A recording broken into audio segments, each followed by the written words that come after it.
Okay, sound check. Magandang hapon, magandang umaga sa inyong lahat. This is JC De Guzman of Alpha Adventure Farms.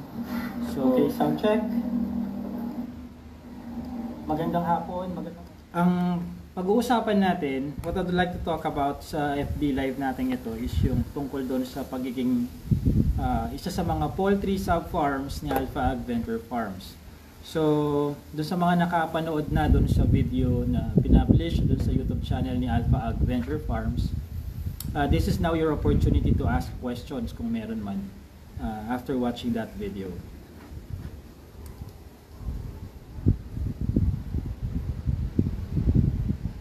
So, we're going to start yung mismong discussion dito. Papakilala ko muli yung poultry sub-farm na advocacy na to. Sino yung mga qualified na mag-apply as a poultry sub-farm? Ano ba ang objective nitong ng pagiging isang poultry sub-farm at paano magbe-benefit yung mga nag-apply dito. So, pag-usapan natin yan in 2 minutes. So, hintayin lang nating mag-join sa ating FB Live yung ibang taga-subaybay dito sa Facebook page ni Alpha Adventure Farms. So, habang hinihintay natin yon, 1 more minute, ilista na po ninyo yung mga katanungan nyo patungkol dito. At yung mga questions na inyong pinopost sa aming Facebook page ay babasahin ko at sasagutin. So magkakaroon tayo ng 30 to 60 minutes na pag-uusap tungkol sa poultry sub-farm na ito. 30 to 60 minutes na pag-uusap tungkol sa poultry sub-farm na ito.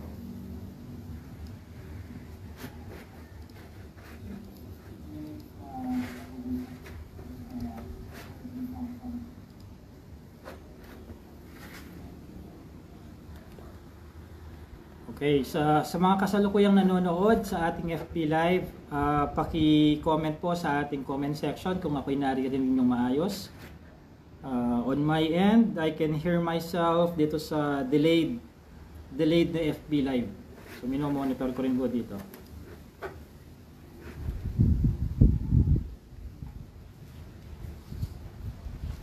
Okay, so pag-usapan na ho natin ngayon. Let's start discussing yung poultry sub-farm ni Alpha Adventure Farms. It's been months na pinag-isipan ko talaga kung ilo-launch ko ba ito or sosolohin na lang. So, yun ang nagpatagal sa aking decision making. No? Last year pa ipinanganak itong idea ng pag-i-establish, pag-build ng sub-farm ni Alpha Adventure Farms sa bawat rehiyon, in every region in the Philippines. Kaya ako tumagal sa decision making na parte. Yung sa part na i-involve ko ba ang ibang tao or sosolohin na lang, is alam ko ang biggest challenge ay hindi naman yung hindi yung pagkakaroon ng process, hindi yung pagkakaroon ng idea kung paano i-execute ang mga gagawin, kundi doon sa compliance, no, ng mga taong may involved, yung mga taong makakatrabaho po dito sa sub-farm idea na ito. Yung application, no, yung implementation ng cultural management, doon talaga ang challenge sa backyard farming. Dahil kahit gaano pa yan ka-scientifico, kahit gaano pa yan kadetalyado yung mga dapat gagawin sa farm, kung hindi sumusunod to the T, no, kompletong pina-follow ng farm manager o ng mga caretaker, ay baliwala din. So, dun sa part na yun ako nag-decide na tutuloy ko ba hindi. Now, I've decided na i-pursue pa rin yung i-launch pa rin itong poultry sub-farm ni Alpha Adventure Farms at magiging klaro na lang ako mula sa umpisa na sa pagbabanggit doon sa requirement na kailangan ang susunding cultural management sa pag-aalaga ng manok ay yung cultural management ni Alpha Adventure Farms. No, kasi ang tatlong problema na gusto kong masolusyonan,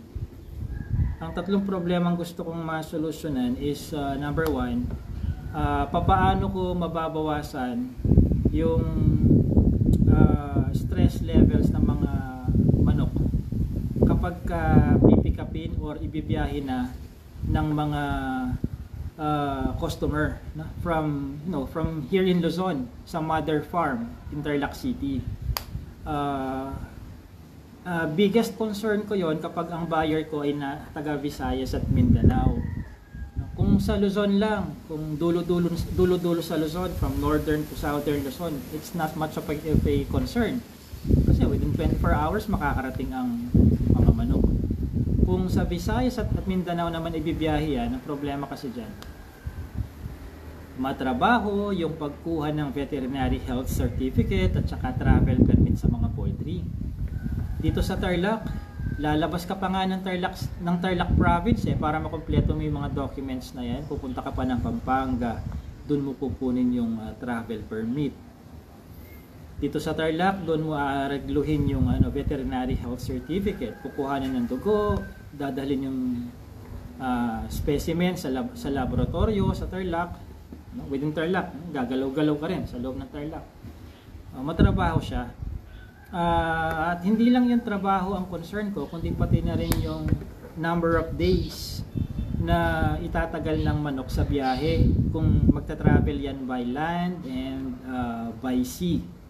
Kasi kung i-aeroplano mo naman yan, ang mga manok, ako na magsasabi, mas mahal pa ho yung gastos nyo sa delivery kung mag-i-aeroplano ang manok nyo kaysa sa mga manok nyo na galing sa akin. So, stress at saka yung cost na related sa travel, ang unang dalawang problema na gusto kong masolusyonan. Particularly sa mga customer na nasa Visayas at Mindanao. It takes 3 to 4 days kasi kung magbibiyahe yan by land and sea. So stress na ang manok, no?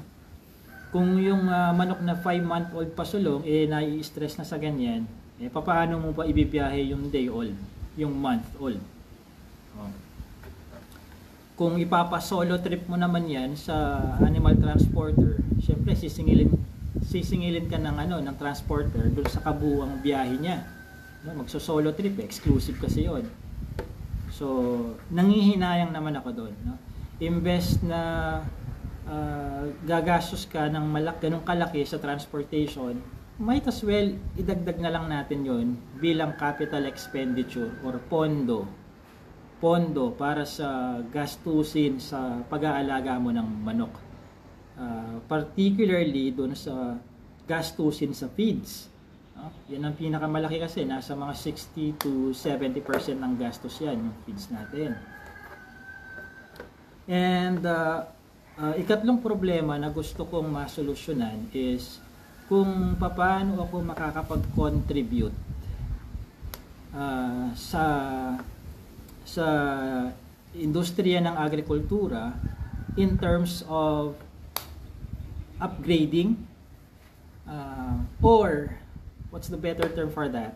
Upgrading or developing a farmer na siya ay mag-transition siya from being a farmer to an agripreneur. Kasi base doon sa mga nakausap ko na, mga nagtanong sa akin, mga nabisita ko na for the past 4 years, between sa pagkakaroon ng magandang kaalaman sa pag-aalaga ng manok at pagkakaroon ng kaalaman kung papaano magbenta, kanino magbebenta, mas problemado ang backyard farmer or smallhold farmer doon sa pagbebenta kaysa doon sa pag-aalaga ng manok. Lalo pang na-confirm ko yan, yung problemang yan, nung kasagsagan ng pandemic, no? 2020, 2021. Isang katutak ho ang mga nakikisuyo sa akin na bilhin ko na yung mga alaga nila. Dahil, kumbaga, napasubo na lang sila, no? napadami nila ang kanilang mga manok, napadami nila ang kanilang mga Peking ducks. Dumating sila sa point na hindi nila namamalayan na laki na pala ng kailangan nilang gastusin araw-araw doon sa feeds. At hindi na nila masustain yon. Gusto nilang magbenta, ang problema, hindi nila alam paano magbebenta, kanino magbebenta, at papaano pepresyuhan. Diyan pa ako nalulungkot doon sa pag tinanong mo ang karaniwang backyard farmer or smallhold raiser, pag tinanong mo kung magkano, mararamdaman mong hindi dumaan sa maayos na kwentahan ang paglalagay niya ng price tag doon sa presyo ng kanyang mga alagang manok. Mararamdaman mong parang tinansya lang niya. Hindi po pwedeng idaan lang sa tansyahan ang paglalagay ng price tag sa mga binibenta nating mga manok. Kailangan kwentahin mo lahat ng ginastos mo. Tsaka mo tukuyin kung ilang porsyento yung ilang percentage nung ang gusto mong kita, para kapag ka-multiply mo na yung percentage na gusto mong kitain or maging tubo doon sa expenses mo, lalabas talaga yung ideal dapat na price tag ng mga manok mo, na kung saan nailabas mo ang puhunan mo doon sa pagpapalaki doon sa manok na yan hanggang doon sa edad niyang yon, at pagkatapos lumabas pati yung porsyento ng tubo na gusto mong kitain. Aminin man natin o hindi, marami ho sa mga backyard raisers yung kapag yung halagang napagbentahan, halimbawa binentahan kita ng manok na 3.5 ang isa, ang pagkakaintindi ng isang karaniwang backyard farmer doon sa 3.5 na yon ay kita, tubo. Yun ang pagkakaintindi niya, kumita ako. Ang term nga nila, kumita ako. Boss JC, kumita ako. Magkano? Ito, 3.5. Teka. Hindi ka ba gumastos sa manok na yan? Hindi ba yan nagkonsumo ng kuryente? Hindi ba yan uminom ng vitamins? Libre ba ang feeds na kinain yan? Yung kuryente, nung in-incubate mo siya, libre ba? So hindi libre lahat ng mga yon, pati yung labor mo, yung effort mo. Kahit pa sabihin natin ikaw na may-ari nag-aalaga, kailangan lagyan mo ng presyo yung labor mo. No? Kasi kung hindi ikaw ang mag-aalaga diyan, mapupwersa ka namang mag-hire ng caretaker at suswelduhan mo yon. So ganun din, kung ikaw ang nag-aalaga, edi ikaw ang caretaker, lagyan mo ng presyo yung effort mo. So ilabas mo lahat yung pinagkakagastusan mo. Dapat kapag nagbenta ka at yung matitira, yun ang magiging kita mo, income, net income. Ang masaklap po, kapag pina-breakdown mo sa karamihan sa mga backyard farmer, kung hindi man lahat, ay wala po silang breakdown na may ibibigay o makukwento sa iyo. Kaya ang pagkakaintindi ho nila kung magkano yung nagkaliwaan kayo, manok sa pera or pera sa manok, yung perang natanggap nila, ang pagkakaintindi nila ay kita or tubo, lahat yon. Kaya ganun na lang ho ang gusto kong, ganun na lang ang kagustuhan ko na kahit mangilan-ngilang tao man lang ay may upgrade ko mula sa pagiging farmer to becoming an agripreneur. Pag sinabing agripreneur ka, ibig sabihin maalam ka, hindi lang doon sa cultural management or mga pamamaraan ng pag-aalaga sa kahit na anong hayop na gusto mong alagaan, kundi maalam ka rin doon sa kabuuang pagpapalakad ng negosyo. At kasama doon yung marketing at saka yung accounting. Kahit yung basic personal finance man lang sana, basic accounting, no? Maituro natin doon sa mga backyard racers natin, yung simpleng paglilistahan man lang ng ginastos at saka mga sales, mga nabenta, yung basic ngayon, magkano ginastos mo, bumili ka ng feeds, nag-tricycle ka, ang ililista mo hindi lang yung presyo ng feeds na pinili mo, ilista mo pati yung pamasahe mo doon sa tricycle. kailangan ilista mo yun. Kahit pa sabihin mong ikaw ang nagmamayari ng tricycle, bakit? Nalaglag ba mula sa langit ng tricycle na yan? Yang gasolina ng tricycle mo kusa bang nag-exist na lang yan sa tangke? Hindi, binili mo yon, no? Nagde-depreciate ang motor mo. So kung magpapara ka ng tricycle dyan, magkano papayaran mo? Ilista mo yon, kahit sariling motor mo yan. So yung mga ganong bagay-bagay, mahalagang mailista yan, no? So again, kaya ako po naisip itong poultry sub-farm na to, na kung sa tutuusin, kung again, kwento ko nga doon sa video kong pinablish sa YouTube isang kahapon, no? Kung pera-pera lang po ang gusto ko, solohin ko na lang, hindi pa ganun kasakit ang ulo ko.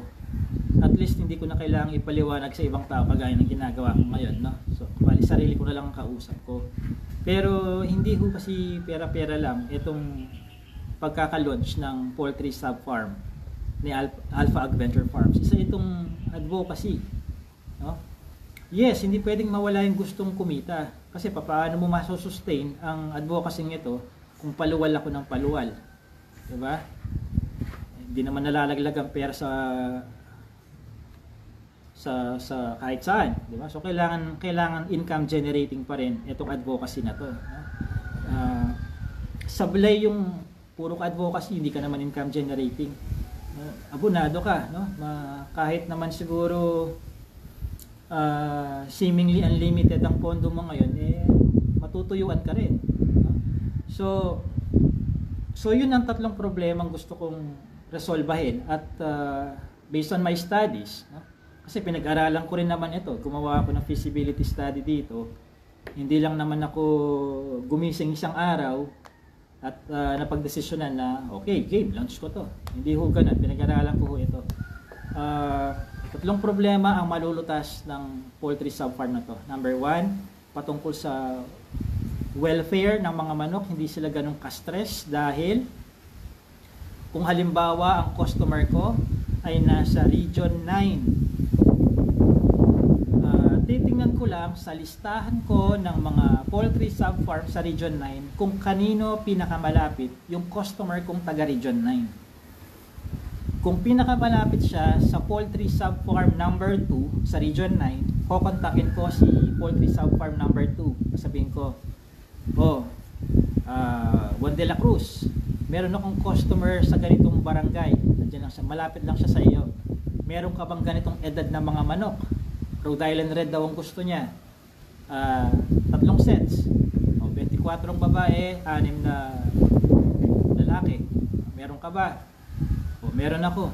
Sige, pagbilhan mo ako, akong bibili doon sa sub-farm. Tapos, kukontakin ko yung customer, pwede mo bang pick upin doon sa sub-farm ko? O kaya, pwede ba kayong magkita or gusto mo bang ipa-deliver? At least yung mga manok ko, hindi na bibiyahe mula sa Region 3, Tarlac, papunta ng Region 9. Hindi na sila mai-stress. So, yung movement ng manok within the same region na lang. So, parang nangyari, parang Luzon to Luzon na ang movement, no? So, mababawasan yung stress ng manok. Bakit ba parang big deal sa akin yung nai-stress ang manok? Kasi ang stress, hindi natin pwedeng maliitin ang stress ng mga manok. Kasi kung halimbawa pwedeng panggalingan kasi yan ng, kung hindi man mortality, pagkamatay, ay morbidity, pagkakasakit. Lalo't kung ang mga ibibiyahe mo ay nangingitlog na, asahan mo titigil ng mga ilang araw o ilang linggo yan sa pangingitlog. Kung hindi man totally, ay gradually bababa yung kanilang daily egg production. Dahil kailangan muna nilang i-acclimatize ang kanilang mga sarili. Acclimatization. Kailangan muna nilang mag-adapt doon sa dadatnan nila doon. Hindi lang sa dadatnan nilang klima, kundi sa mga dadatnan nilang yung environment nila. Kasi una sa lahat, magbabago yung itsura ng tatao sa kanila on a daily basis, no? Maniwala kayo sa hindi, yung pong mga manok, kapag nagpapasok kayo ng taong hindi nila sadyang nakikita, mapapansin ninyo, mag-iingay yan, magpuputak ang manok, kung hindi man magliliparan yan.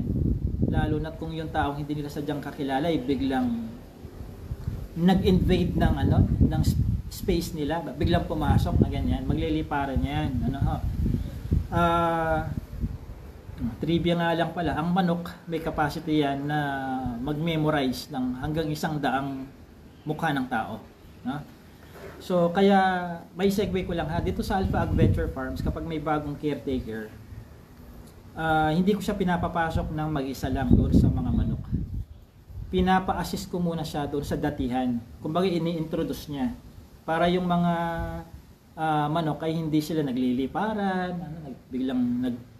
alam mo yon, yung very docile lang mga Black Australorp and Rhode Island Red, pero kapag bago yung tao, nagliliparan yan, no? Parang nabibigla. So, yung ganong stress, no? Bagong environment, bagong ingay, kasi sa akin gusto ko tahimik yung paligid, ano?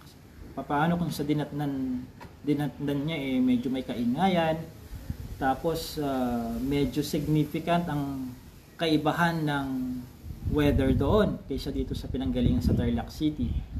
So kailangan niyang mag-acclimatize. At ganun ang dahilan, yun ang dahilan kung bakit big deal sa akin yung stress. Pangalawang i-resolve natin is yung cost, no? To give you an idea, no, meron akong customer from Region 10 bumili ng isang set ng Rhode Island Red, 5-month-old and above, 8 babae, 2 lalaki. That costs 35,000. Humingi ako ng quotation sa isang animal transporter, ang single ay 30,000. Isipin mo na ho yun, 5,000 na lang, mas pumantay na ang charge ng delivery sa mismong manok.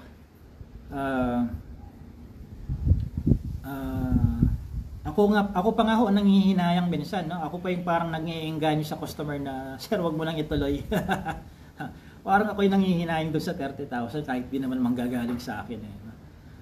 Minsan ako pa nagsasabi na subukan nyo munang maghanap dyan sa malapit sa inyo, no? Walking distance, yung malapit, within your municipality. Okay? Pag wala talaga, doon nyo muna pag-isipan kung sa akin kayo talaga kukuha. Ayan. So, isipin nyo na lang, kung halimbawa, within the same region lang, kung magpa-deliver man siguro yung customer na yon, hindi nalalampas 5,000 gagastusin niya. Hindi may 25,000 pa siya.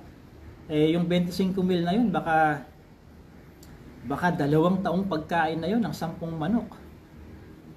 Isipin nyo yun. Diba? Kung magpapatransport pa kayo ng manok mula Luzon papuntang Mindanao, idadagdag nyo pa yung transportation fee doon sa expenses ninyo.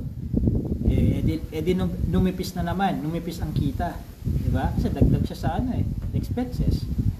And then number 3, ayun, gusto kong ma-develop ang tao from being a farmer to an agripreneur. Ayan. Okay, so now, paano magbe-benefit?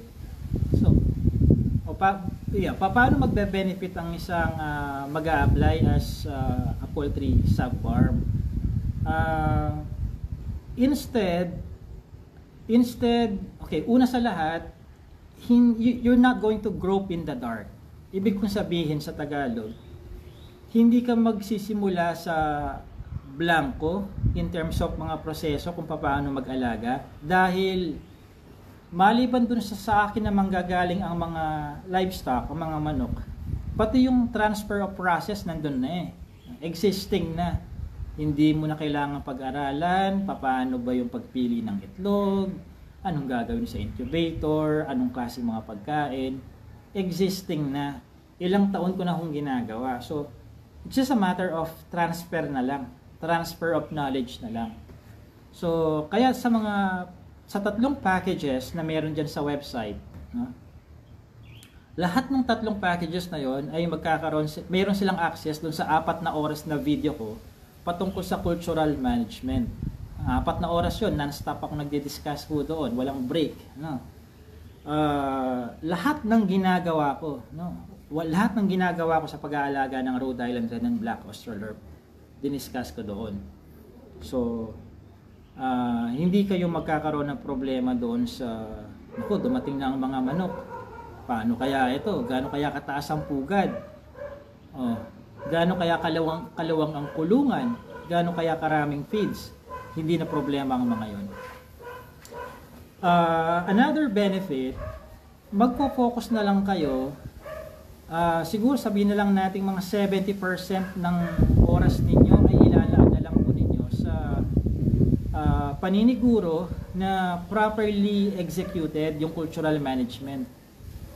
Unlike yung kung sosolohin nyo lahat, iisipin mo yung pagpapalaki ng manok, iisipin mo pa yung marketing mo, no?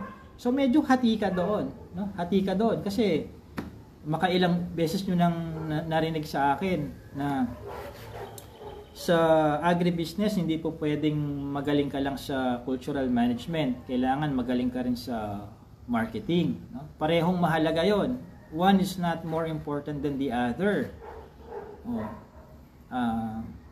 Case in point nga nung pandemic, yung maraming nag-PM sa akin na bilhin ko na yung mga alaga nila, pagkataba-taba ng mga alaga nilang gustong ibenta sa akin. So ibig sabihin doon walang problema sa kaalaman sa pagpapataba yung mga nag-approach sa akin. Ang problema doon sa pagbebenta, no? So si Alpha Adventure Farms na kumbaga ang bahala sa marketing at saka magkakaroon kayo ng supplier na ako, customer pa ninyo. Kapag meron akong client within your region, kayong mga sub-farms, kung sino sa inyong tatlo ang pinakamalapit doon sa buyer, doon ako o-order. Doon ako o-order sa inyo. According doon sa ating pre-agreed prices. Kasi magkakaroon tayo ng kasunduan dyan na poultry sub-farm number 3 sa Region 7, magkano ang pasahan natin doon sa day old, 1 month old, 2 month old, 3 month old, 4 month old, 5 month old. Ang kwentahan naman natin dyan, meron akong i-discuss sa iyo na economics, no? Accounting, no? Ipapakita ko sa iyo doon kung magkano ang expenses mo according sa prevailing prices ng feeds dyan sa lugar ninyo. Kukwentahin ko sa harapan mo yung lahat ng magiging puhunan mo, magsimula doon sa puhunan mo sa binayaran mo sa akin, sa package na binili mo, sa pagta-transport ng mga binili mo from Alpha Adventure Farms going to your place, sa housing, sa feeds na gagastusin mo for 2 years, i-input na natin yan in advance, sa kuryente, vitamins, at mga gamot, tsaka yung sa labor, yung 6 na yan. Kukwentahin ko na yan sa harapan mo. No? At according to the prevailing prices sa lugar mo, no? Ang i-input kong presyo ay hindi yung presyo ng Tarlac City. Tatanungin nga kita kamusta ang presyo ng isang sakong ganitong feeds, chick booster, chick starter, grower, and layer sa lugar mo. Kaya kailangan mag-canvas ka na as soon as possible, no? And then mag-i-input tayo doon ng papakita ko sa iyo kung sa anong presyo mo pwedeng ipasa sa akin para kumita ka ng 10% kapag ka day old ang binili ko sa iyo, para kumita ka ng 20% kapag ka 1 month old ang binenta mo sa akin. So ganun ang arrangement niyan. Pag bibili ako sa iyo ng day old, 10% ang net income mo. Labas yung puhunan mo doon, ha. Labas yung ginastos mo para mabuhay yung day old na yon. Magsimula doon sa kuryente, labor, vitamins, yung contribution niya doon sa pabahay, kahit isang araw lang siyang titira doon sa iyo, no? May dispose mo siya ng day 1, may presyo yon, pepresyohan ko yon. Ganun ka-stricto po sa business, ano? Hindi po pwedeng, pabayaan mo na lang, 3 days lang naman nag-board and lodging yan sa farm ko. Hindi po pwede yon. Lahat may presyo sa akin. Ano? So, ang agreement ganito. Kapag day old ang bibilhin ko sa'yo, 10% ang net income mo. Kapag 1 month old, 20% ka. Kapag 2 month old, 30% ka. Kapag 3 month old, 40% ang income mo. Kapag 4 month old, 50% ka. Kapag 5 month old ang bibilhin ko, 60% ang net income mo. No? So, sa sa bawat sub-farm, in every region, hindi magpapare-pareho yung usapan nating presyo. Bakit? Iba-iba ang presyo ng feeds kada lugar eh. Diba? Iba-iba ang presyo niyan. So, magiging realistic tayo sa computation, no? At saka sa kasunduan, no? Ang mahalaga dito, wala ka pa mang naibebenta sa akin, alam mo na kaagad kung magkano ang kikitain mo. At alam mo kung paano ka kumita ng ganon. Hindi yung nasabihan ka lang na, oh, kita mo dyan, ganito ha, 20%. Pero pag pina-breakdown sa'yo, hindi, wala kang kaalam-alam paano nakarating sa 20%. Paano nag-arrive sa 20%. Yun ang, dun sa part na yun ako talaga excited. Kasi may ta-transfer ko yung utak ko eh, dun sa makakausap ko, mga partners dito. Ang gusto ko talagang mangyari sa mga smallhold farmer ay yung hindi kayo maloloko, ng ibang tao. Kaya gusto kong magkaroon kayo ng kamalayan doon sa papaano nakarating ang usapan sa ganitong presyo, no? Hindi siya yung parang shotgun type of discussion lang na ginulpi-digulat lang kita. Oh, pag one month old, ganito ha. Oh, pwede na yan. Tubong lugaw para dyan. Oh, parang ano yan, shotgun approach ang ganon. No? Dinaan mo sa gulpi-digulat yung tao kung hindi siya umiimik-imik. Ano? Walang mangyayaring ganon. No? Kada sentimo, uulitin ko, kada sentimo. Yung nga pong i-discuss ko sa inyo up to 4 decimal places yon nakalagay doon. Up to 4 decimal places yung magiging discussion natin para makikita mo talaga kung magkano yung lalabas at papasok na pera sa poultry sub-farm na to. So, yun ang usapan natin ha, from 10% to 60%. No? Kung toro nagkakaedad, yung bibilin ko sa'yo, no, from day old to 5 month old, lumalaki ang lumalaki ang net income mo, no? Tapos another benefit ng poultry sub-farm dito ay magkakaroon ka ng kumbaga libre yung technical support na makukuha mo kay Alpha Adventure Farms. Kasi kung hindi man araw-araw, kung hindi man every other day, panigurado weekly tayong magta-touch base, mag-uusap. Magkakaroon tayo ng mga trackers online, no? Online trackers, Google Sheet. Kasi kailangan i-record mo. Gusto ko na-monitor ko eh. Gusto ko na-monitor ko kung may mortality ka ba ngayong araw na to. Ilang gramo, ilang kilo ang napakain mo sa araw na to. Ilan ang nagkasakit sa araw na ito. Anong mga gamot ang naibigay sa ganitong araw, no? At ilang araw kang nagbigay ng ganong klaseng mga gamot. Kapag nag-incubate ka, gusto kong makita kung anong araw ka unang nag-incubate, ilan ang pumasa sa egg selection process mo, ilan ang hindi pumasa, ilan ang nagkaroon ng embryonic development noong nag-candle ka noong 7th day, ilan ang tinanggal nung nag-candle ka uli, nung 3rd candling mo nung 18th day, namang ganong detalye. Ano? Bakit? 2 reasons. No? Kasi, ang gusto kong mangyari, kung papaano lumaki ang manok sa kamay mo, dapat parang ganun din ang, kung papaano ako mag-alaga ng manok, ang gusto ko, ganun din ang pagkakalaki ng manok sa kamay mo. Kumbaga, lumaki siya sa sistema ko, diferensya siyang sa ibang kamay lang at ibang lote lang. No? Kasi ang nakatayang pangalan dito ay si Alpha Adventure Farms, hindi naman yung ikaw. Ano? Kasi pag bumili yung customer ni Alpha Adventure Farms, Alpha Adventure Farms ang alam niyang magbebenta sa kanya, hindi si Juan de la Cruz Farm. Okay? So kailangan kung gaano ako ka-stricto, no? Sa mga recording na ganyan, kailangan nasusunod 'yon. Pangalawang dahilan bakit may mga tracker tayong ganyan. Mahirap yung after 4 weeks ko na lang malalaman na nalagasan ka pa lang nagkaroon ka pala ng 10% mortality. Paano pa kita matutulungan nun? malala na sitwasyon bago ko pa nalaman, no? Pero kung meron tayong tracking on a daily basis, makikita ko kaagad doon na Juan de la Cruz, Region 4, anong nangyari? Bakit 3 consecutive days ka nang may namamatay dyan, tapos uptrend pa yung mga namamatay mo? Ano na yung intervention na ginawa mo dyan base doon sa itinuro ko sa seminar?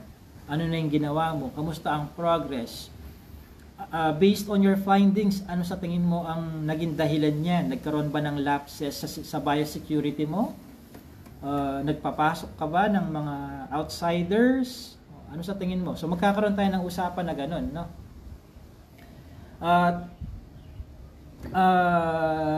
Pangatlo, ano kasi ho dito no? Kailangan nasusunod po yung cultural management ni Alpha Ag Ventures ng literal. Hindi po pwede yung 3 beses na kitang napagsasabihan na, Sir, Ma'am, di ba napanood mo dun sa video ko sa seminar, bawal ito. Alam mo yan, napanood mo yan. Nag-usap na tayo last year, na strike 1 ka na, bawal yan. Inulit mo after 2 weeks na strike 2 ka. Bakit inulit mo na naman sa pangatlong pagkakataon, strike 3 ka na? So hindi po pwede po yung strike 3, umabot tayo ng lapas strike 3. Meron lang po akong 3 strike policy. Okay, ganyan po ako ka-stricto. Binabahagi ko po ang aking expertise at yung opportunity na kung sa totoosin pwede kong solohin. Pero hindi sa paraan na hahayaan kong sumakit ang ulo ko unnecessarily. Kaya kailangan may cooperation po kayo sa akin.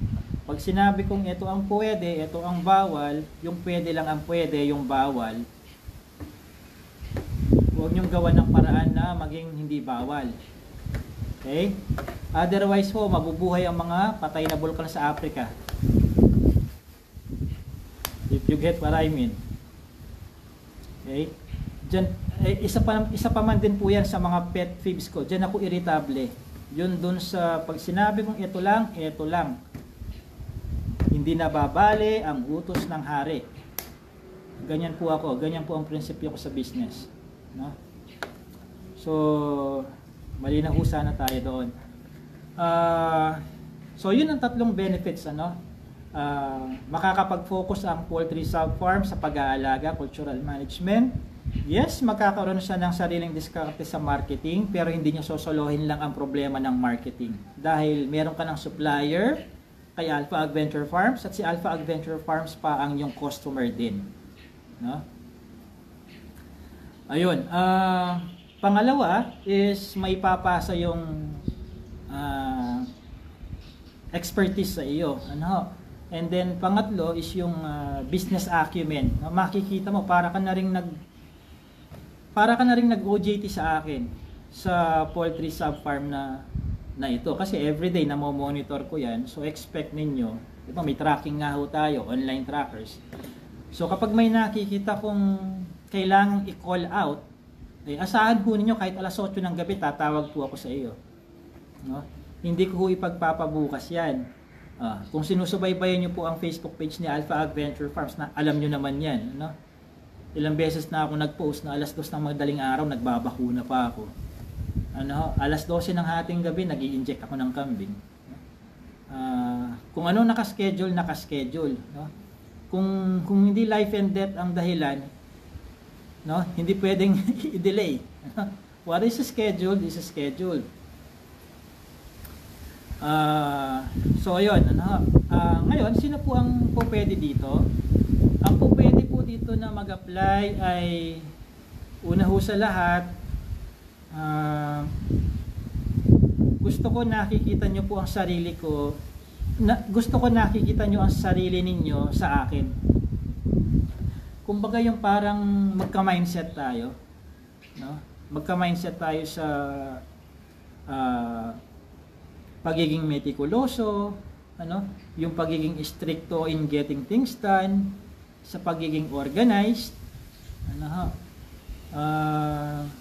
yung pagiging responsible sa napag-uusapan, That's the primary requirement. No, pumapangalawa na lang kung gusto kong maging requirement is yung kapasidad ninyo monetarily. Yung may kapasidad ka na bumili sa akin at palakihin yung binili mo, etc. etc. Pangalawa na lang po yun.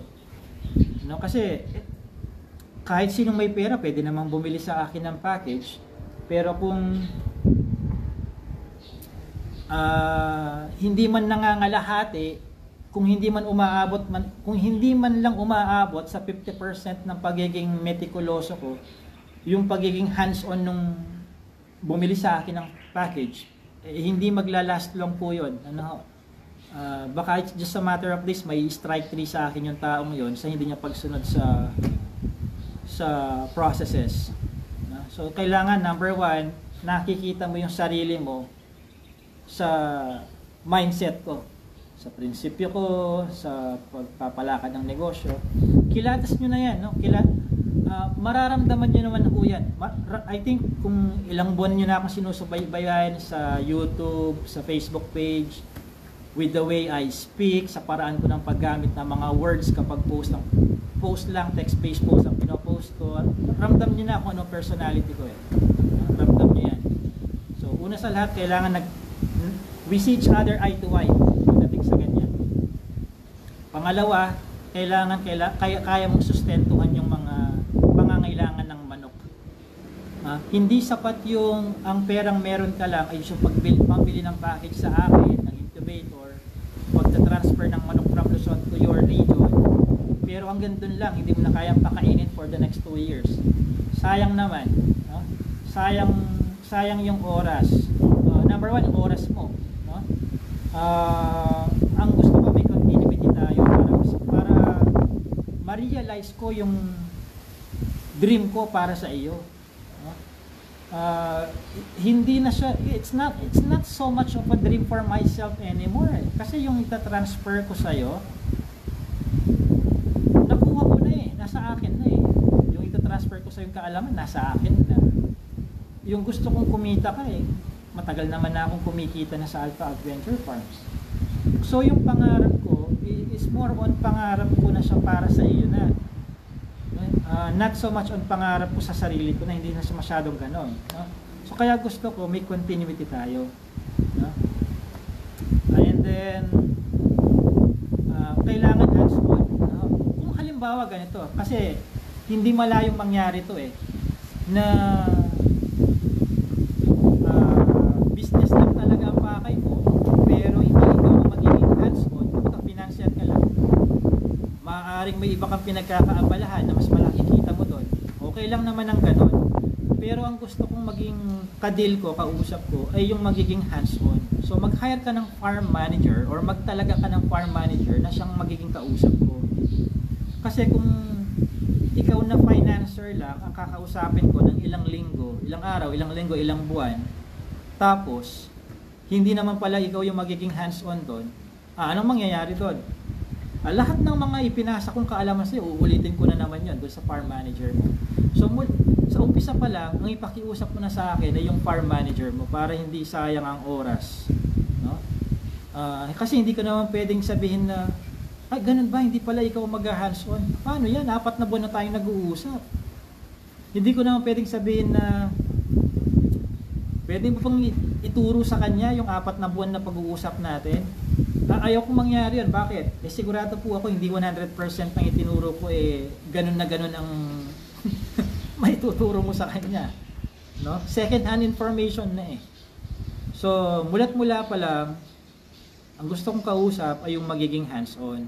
Kung ikaw ang owner at farm manager, hindi ikaw ang kausap ko. Pero kung ikaw ang owner, pero hindi ikaw ang magiging hands-on, yung farm manager mo ang kausapin ko. Okay? Now, 3 packages yan. Nandyan punta kayo sa alphaadventure.com. I-click nyo yung sub-farm application. Tapos click nyo yung poultry sub-farm. Basahin nyo from top to bottom. Makikita nyo yung mga packages. Ilang manok ang involved sa bawat package. At tigma magkano bawat package. Makikita nyo dyan. Ang nire-require ko dyan ay 50% down payment para hindi kayo mabigatan.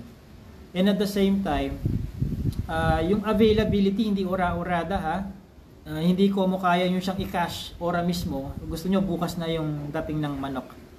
Ang lead time po natin dyan ay 90 to 180 days. No? Dalawang bagay, dalawang kadahilanan. Meron na pong may mga nauna na pumasa na for poultry sub-farm na pinufulfill ngayon ang order nila. Pangalawa, maliban sa mga orders na pinufulfill ko sa poultry sub-farm concept na to, ay may iba pang mga orders, mga regular orders na umorder sa akin dito sa Tarlac. No? Meron pang mga pinufulfill, kaya ganun kahaba ang lead time.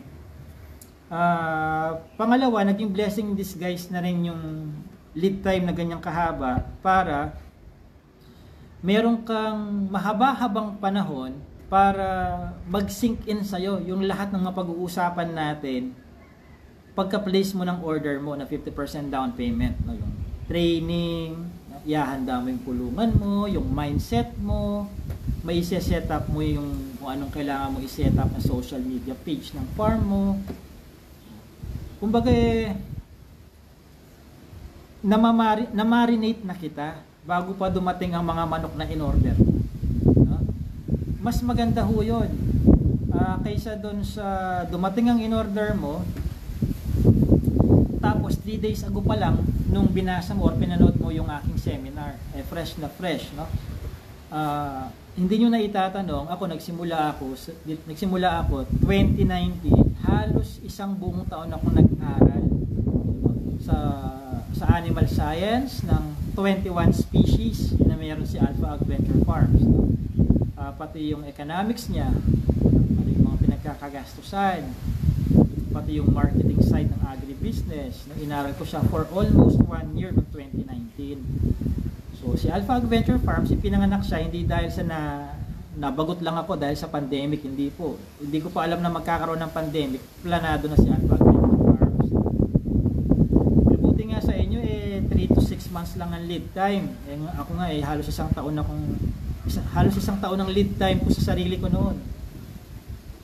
No? Not to mention, aggressive pa ang style ko ng pag-aaral ha. Aggressive yung wala naman akong boss na nire-reportan pero ginogroggy ko ang sarili ko sa pag-aaral. No?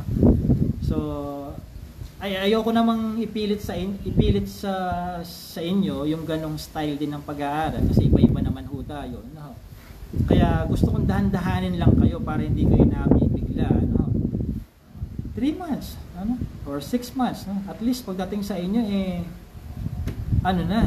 matagal na ninyong na-imagine na pagdating ng mga manok ito mangyayari.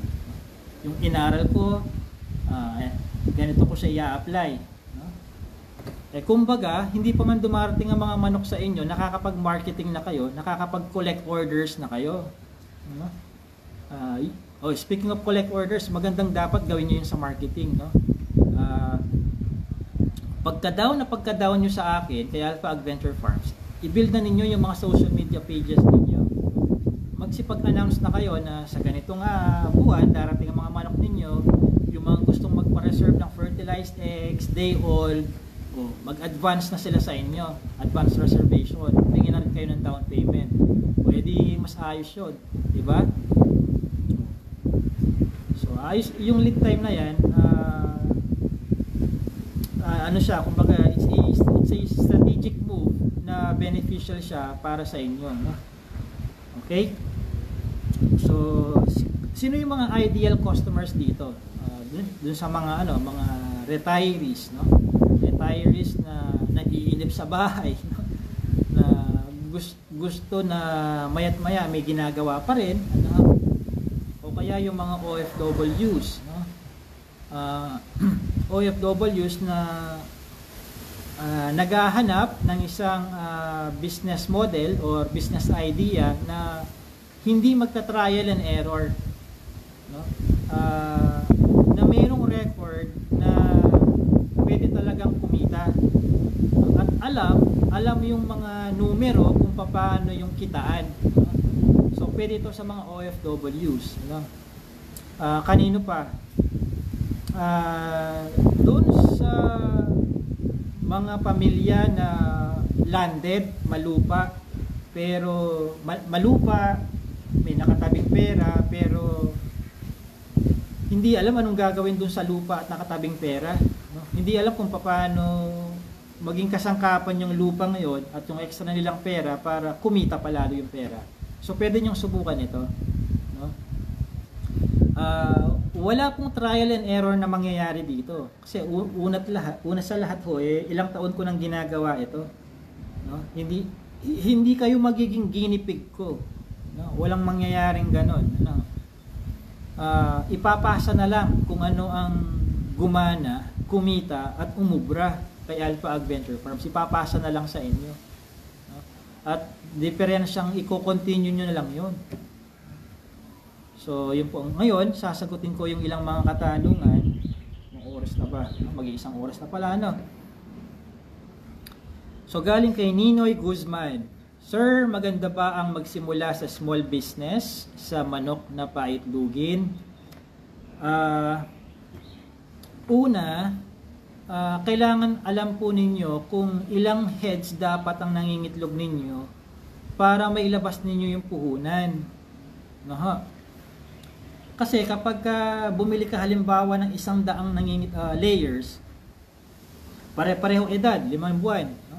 Hindi naman po yan mangingitlog lahat sabay-sabay sa isang araw eh. Magsisimula yan sa 5% production. O ano bang 5% ng 100? 5. Ibig sabihin, meron kang 100 pinapakain araw-araw, pero sa unang linggo, no, doon sa kanilang expected age na mangingitlog sila, 5 piraso lang at damo sa mapupulot mo. And then pataas yan, pataas. Hanggang sa mahit na niya yung pinaka ng kanyang egg production, which is nasa 96%. Pag nahit na niya ang 96% sa edad na 8.5 months, mula nung siya ay napisa, no? 8.5 months, magiging pa-decline na yan, pababa na yan. Hanggang sa kailangan na siyang ikal sa edad na 18 months, magmula nung siya ay napisa. No? So, kailangan kwentado po ninyo yan, no? Kung ilang heads. Kaya, doon sa mga packages ng poultry sub-farm ni Alpha Ag Venture Farms, hindi ako bibili sa inyo ng table egg. Hindi ako bibili ng fertilized egg. Bakit? Hindi po lalabas ang puhunan nyo doon. No? Hindi lalabas ang puhunan base doon sa bilang lang ng mga nangingitlog dyan sa mga packages na nilagay ko dyan. No? Kung kayo ay magbebenta ng fertilized eggs, higit pa sa 24 babae ang kailangan meron kayo. No? Kaya hindi ako, makikita nyo naman yan eh, kapag nag-avail na kayo ng package at mag-uusap tayo, ipapakita ko sa inyo doon sa, mag-zoom tayo eh, Google Sheet, papakita ko sa inyo doon. Pedro Penduko, tingnan mo to. Ito yung bilang ng nangingitlog kong manok. No? Tingnan mo. Makikita mo dito na ang kailangan mo palang nangingitlog ay nasa 3,000. No? 3,000 layers minimum para lang kumita ka sa table egg production. Papakita ko sa iyo yun. No? Lalaruin natin yung mga inputs, mga numero. Kusang mag-a-adjust yung mga numero doon nang makita mo kung ilan yung minimum para kumita ka sa ganitong business model, para kumita ka sa table egg, para kumita ka sa fertilized egg, para kumita ka sa day old, 1 month old. Lalaruin natin yung numerong yon. Kaya sabi ko maganda ito dahil magkakaroon ka ng kamalayan sa mga ganitong bagay. Gusto kong masabi mo sa sarili mo after nating mag-usap ng ganon na pambihira. Meron pa lamang ganung bagay na ngayon ko lang natutunan.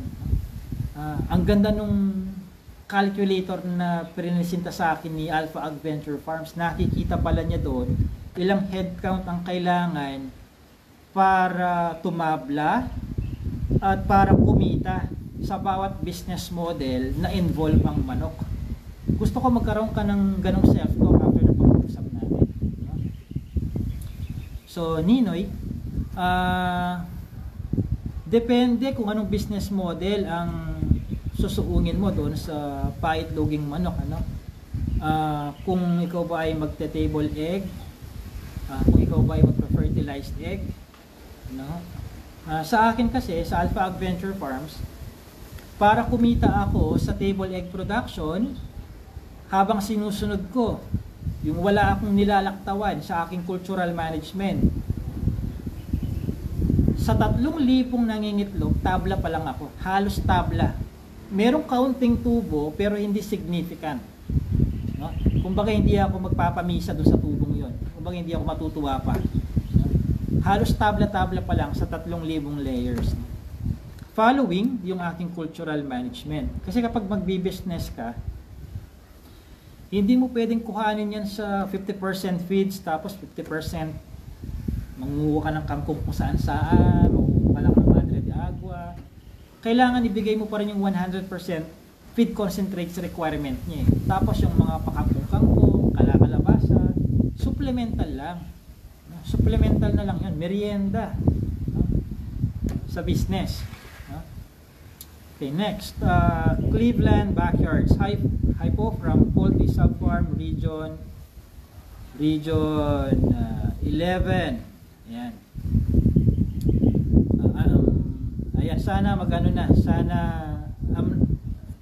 I'm not sure kung nag-apply ka na as a subfarm, pero so far wala pa ako sa Region 11 na natatandang nag-apply as a subfarm. So habang may available slots pa, speaking of slots, hindi po unlimited ang available slots sa pag-a-apply sa poultry subfarm. Tingnan nyo dyan sa website, yung sinabi ko kanina, naka-indicate po dyan sa bawat region kung ilang slots na lang ang available. Hindi ko po pwedeng gawing unlimited ang application dahil magiging saturated ang lugar na yon.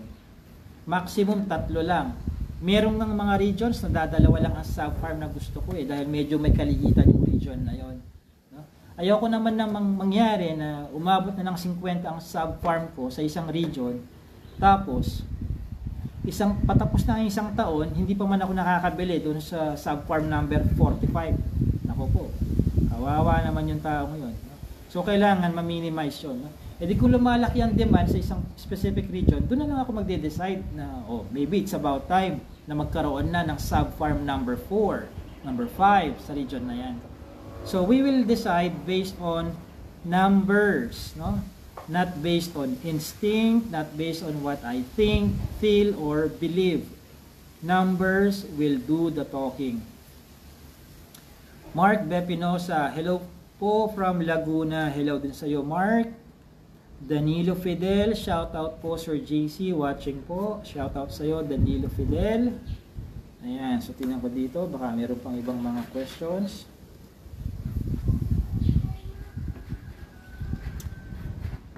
Okay, may gusto ba kayong itanong?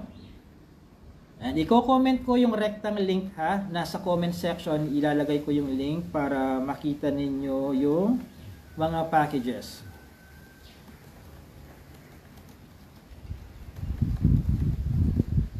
Ayan, i-comment na. First come, first serve lang po yung pagpaprocess ko dito. Kung sino lang yung nauna na magbigay ng 50% down payment, sa kanya mapupunta ang slot. Okay, i-run down ko lang kasalukuyan sa ARMM. Iisang slot lang, ARMM. Sino sa inyo nasa ARMM region? Kunin nyo na yung nag-iisang slot doon para solo ninyo. Solo ninyo yung ARMM. Sa CAR, Cordillera Autonomous Region, isang slot lang din. NCR, 3 slots. Region 1, 2 slots lang. Mag-unahan na kayo doon. Dahil kapag nakuha na itong mga available slots na to, kahit pasabihin po ninyong triplehin pa ninyo yung bayad nyo sa akin, na hindi ko na rin po tatanggapin. Kung ano yung naka-indicate lang dito na bilang ng slots, yun lang po ang i-allow ko. Region 3. Sa Region 3, 3 slots pa to sa Region 3. Region 4A, 3 slots. Region 4B, 3 slots. Region 5, 3 slots. Region 6, 3 slots. Region 7, 3 slots. Region 8, 3 slots din. Region 9, 2 slots na lang. Region 10, 2 slots na lang din. Region 11, 2 slots. Region 12, 2 slots. Region 13, 2 slots din. So taken na yung iba doon. Marami-rami na yung mga slots na nakuha, no? So umpisa pa lang po ito, no? Black Australorp at saka Rhode Island Red pa lang ito. Ngayon kapag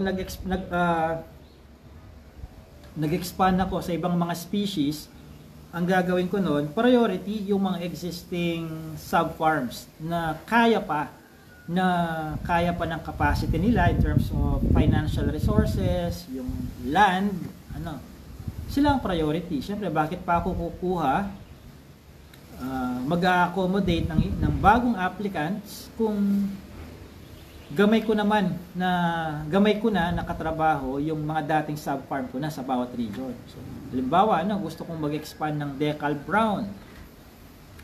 Tapos si Pedro, nasa Region 3. Edi si Pedro na ang una kong alokin. O Pedro, may gusto mo bang mag-apply dito gusto mong magkaroon ng Decal Brown dyan sa sub-farm mo?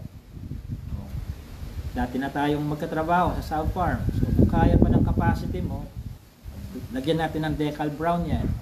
Ano pa, hindi lang naman poultry ang mangyayari po dito. By 2025, tatrabahuhin ko naman po sa mga ruminants, kambing. Kambing, para hindi rin po nai-stress sa mga alagang hayop at nagagastusan ng customer kung igabiyahe pa ang kambing mula Luzon papuntang Visayas or Mindanao. So, kung yung mga existing sub-farms, kung kaya pa ng resources, ng kapasidad nila, sila na rin ang priority ko noon. So, swerte ho yung mga magiging pinakaunang poultry sub-farms ni Alpha Ag Venture Farms. Yan po. Sa pag-angat ng pangalang Alpha Ag Venture Farms, kasama lahat ng sub-farms. Kasama. So, ayan po ang plano natin sa Alpha Ag Venture Farms. I-take advantage nyo ho yung nationwide reach. Actually, hindi lang ho nationwide yung reach ni Alpha Ag Venture Farms, maging sa ibang bansa. May nag-i-inquire ho sa atin, Ultimo Madre de Agua, taga UK, taga Pakistan, nagtatanong kung pwede ko bang ipa-DHL ang Madre de Agua, mga kambing, manok, may nagtatanong na rin. Although malayo-layo pa naman yung plano kong pasukin ang exportation, yung expansion pa lang nationwide ay malaking opportunity na at matrabaho na. So dito muna tayo sa local. Nabanggit ko lang sa inyo yon para aware lang kayo na yung reach ni Alpha Ag Venture Farms ay hindi limited sa Pilipinas lang. Kailan lang nag-post ako Kailan lang pinost ko na itong website ni Alpha Ag Venture Farms ay mula January 1, 2023 hanggang noong October 19, 2023, meron nang bumisitang taga 173 na bansa sa website ni Alpha Ag Venture Farms. Kasama na Pilipinas doon. Ibig sabihin yung 172 doon ay ibang bansa yon, bumibisita kay Alpha Ag Venture Farms. International yung ang susubaybay ko kay Alpha Ag Venture Farms ay hindi lang taga Pilipinas ho, maging taga 172 countries bumibisita sa website. So kung gusto kong kumita or mag-export, meron na pong existing na gustong bumili. Ako lang ang hindi pa lang ready sa exportation. Pero yung may demand ba, may bumibili ba, o baka naman ako lang ang gustong mag-export, wala namang buyer. May buyer ho. Ako lang po ang hindi pa lang handa. At sa tulong ng mga magiging sub-farms, sisimulan natin sa poultry sub-farm, sana pag dumating ako sa ganong punto na masasabi kong ready na, with your presence sa ating collaboration, makasama ko kayo na pasukin natin yung exportation business. Okay? So yun. me just check once more before we end this FB Live kung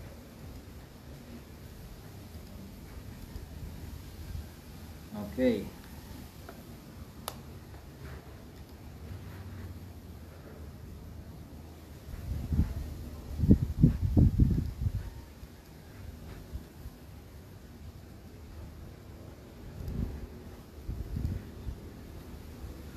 Okay, so no questions. Basta nandyan na yung link sa comment section. Iniwan ko siya dyan. Iniwan ko yung link dyan.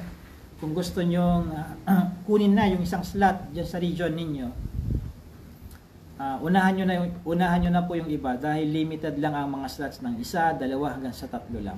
At yung iba ay taken na. Ayan. So